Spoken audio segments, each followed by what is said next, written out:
We didn't go back far enough. No! Leave me here! 2009 was my best year! Leave me here! Like the video, subscribe to the channel, and turn on those notifications. And once you're done, leave a comment down below and I just might end up responding.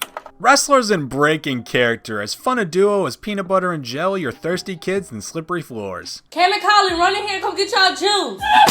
Shit. While the WWE as a whole is a far cry from the character-riddled company it once was, with a revolving door of dry personality, happy-go-lucky babyfaces seemingly replenished every single month, there's still plenty of old-school classic characters found across pro wrestling, and hell, even the bland white meat good guys still have their place in the business, and in that place, they have a job, and when they go against the script, they just might be doing their job a disservice, but they're also making mine a whole lot easier. I'm D Wicked from Watch WWE, and here's 10 WWE wrestlers who broke character on live TV, except one of them. Number 10, Kofi Kingston, sort of. We start this list off with a classic Kofi moment in the build-up to the 2009 Bragging Rights pay-per-view. In a pivotal moment for Team Raw to get together on the same page after teammates Big Show, Cody Rhodes, Shawn Michaels, and Triple H were all busy yelling at each other and nearly breaking the team apart, Kofi stepped up to be the man to try and get everyone on the same page. Commendable and in line with his character, Kofi just wanted to do good, but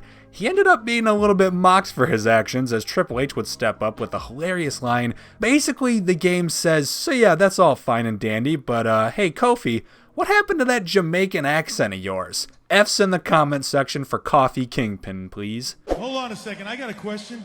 Matter of fact, I got a problem. Aren't you supposed to be Jamaican? What happened to your accent?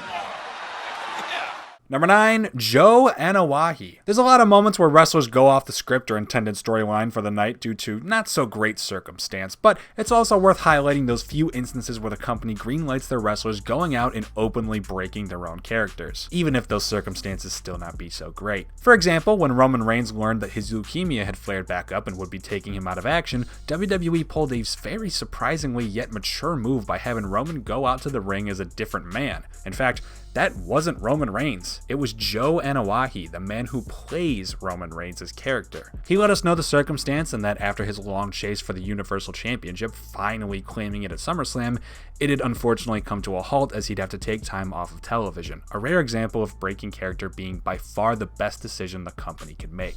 My real name is Joe.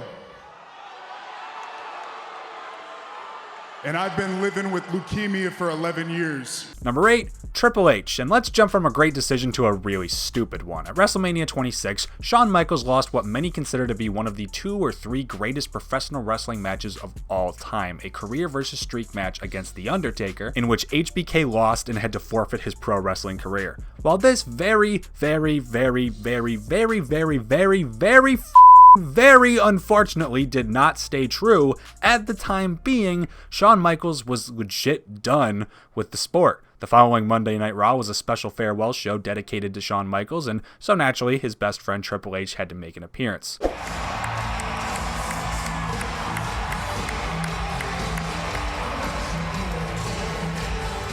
And that he did, looking fine and dandy and totally uninjured. Which was a slight problem as just an hour earlier in the show, Sheamus had attacked Triple H from behind with a goddamn steel pipe.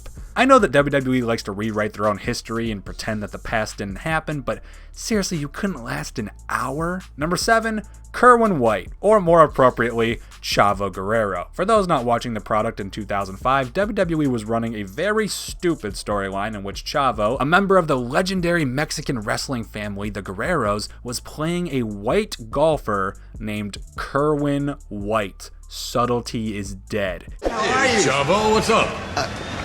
No, Kerwin. Kerwin White. Well, that's right, Kerwin White. And if it's not white, it's not right. Subtlety just got revived and then shot in the head again. Chavo was quickly reverted back to his former self as a babyface in November of 2005 after the unfortunate passing of his uncle Eddie Guerrero. A horribly tragic event, but I mean, at least his death killed off this nonsensical character. And remember, if it's not Kerwin White, it's not right.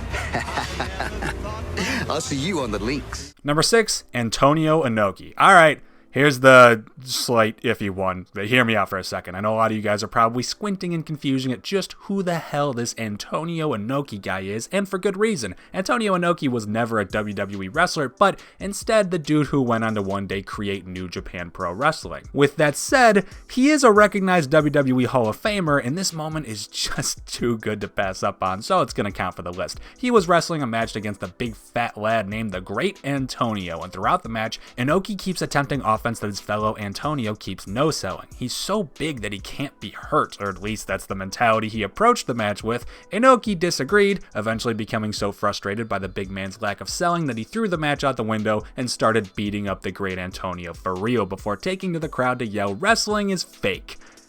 That's one way to get fired.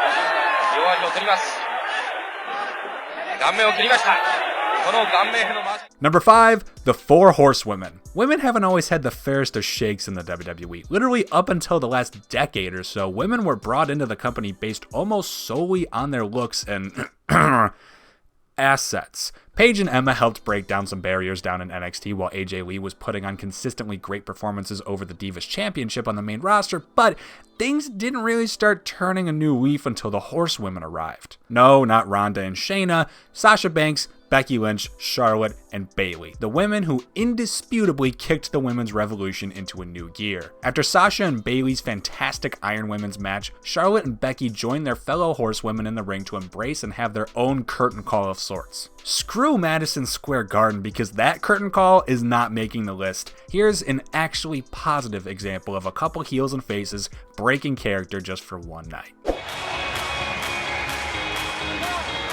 That right there is the Divas Revolution.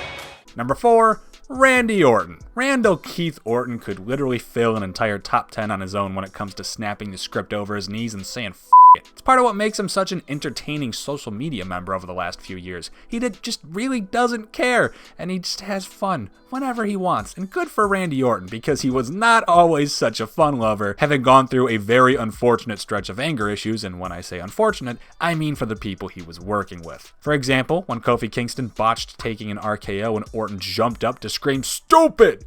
Stupid!" over and over again at Kingston's prone body. Fair play to WWE, they actually brought this full circle over a decade later and incorporated it into the Kingston-Orton WWE Championship feud last year, even letting Kofi yell "stupid" a few times at a prone Orton. But in the actual moment, back in 2009, yeah, this was just a snake losing his shit. Feeling it. Goes for the RKO. Connects. Kofi Kingston, jaw and face planted. Number 3, Kofi Kingston, and back to Kofi once again. Thanks to his dubious dealings with the occasionally ultra-meta New Day, he's been able to break the script seamlessly and incorporate funny little moments into WWE's product that only the insiders are going to catch on to. To be fair, every single New Day member has had their fair share of kayfabe bending fun, but Kofi's here has to be the best. And this ridiculous segment featuring the New Day traveling through time, no, I'm serious, this actually happened, Kofi supposedly popped out around the time of that first Orton feud, and when his old theme and the boom, boom, boom, and all of that. When his New Day brethren dragged him back into the chamber, Kofi could be heard yelling, "2009 was my best year," a great callback to the last time Kofi had been anywhere near the main event scene. Just give it a few more years, buddy. Hey, look. Looks like there's trouble in paradise. Yeah. Number 2, Randy Orton. Almost half the list is taken up by Kofi and Orton by this point, to the surprise of probably no one. They're two of WWE's cheekiest kayfabe breakers who just like having some fun, but both are also well known as being two of the company's most professional workers when necessary. Orton especially is known for his usually slow, methodical, boring pace, but kicks it into full gear when he really cares or needs to step up. And at the Survivor Series 2016 men's elimination match, it was time to step up. Shane McMahon suffered a pretty rough injury after taking a mid-air spear from Roman Reigns, and it really showed. The life looked completely sucked out of his eyes, and it clearly must have freaked his children out sitting in the front row, as despite being a despicable heel at the time, Orton was caught by the cameras going over to console his children and let them know their father was alright. Aw, even snakes respect the McMahon family. Isn't that wholesome? Shane going across. Oh my God! A spear! Roman Reigns eliminates Shane! And number 1, Booker T. Look, man. I could sit here and talk up this legendary moment in pro wrestling history, or I could just let you enjoy maybe Booker T's greatest ever on-screen moment of all time. Nah, that's not fair. That's a bit of a disservice to all the great accomplishments Book achieved across his career. But for real, this might be the most iconic botch in pro wrestling history. And for that, Booker, I tip my hat to you. So what exactly are you coming for? We take what we want, and after we take Lex Luger and the Giant, we want the gold, sucker. Hulk Hogan, we coming for you. And those are 10 times WWE wrestlers broke character on live TV.